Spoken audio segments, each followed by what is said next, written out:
Was the invasion based on a lie? Yes, I think it was.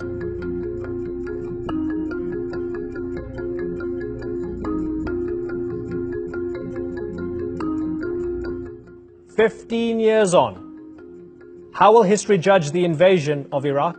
Well, it depends who the historian is. I suppose if it was an American, he would say it was one of the greatest disasters of American foreign policy. If it's an Iraqi who has suffered grievously in the former regime of Saddam, it would appear to be a form of liberation, which then descended into chaos and anarchy.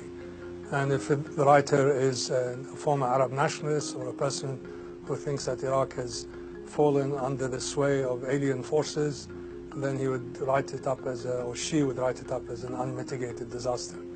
So it depends who the person who's writing the history. And how about Ali Alawi? Was the invasion wrong or was the implementation wrong? No, the invasion was wrong, and I think it's a clear-cut message for the future. I'm afraid that it will probably be repeated, but trying to rely on foreign forces to overthrow a dictatorial regime doesn't necessarily result in the outcomes that people seek.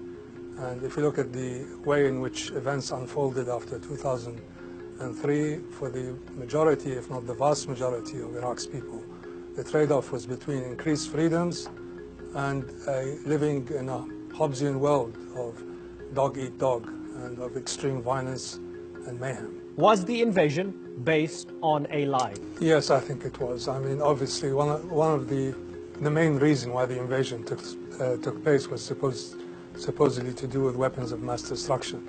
But the subtext involved many other reasons and causes. But the bill of goods that was sold to the Western public was that it was there to eliminate the weapons of mass destruction, which were a direct threat to the West, or to Western civilization. The whole thing was bogus. It was based on far different bases than that, and including revenge, including the national security of Israel, including there are many oil.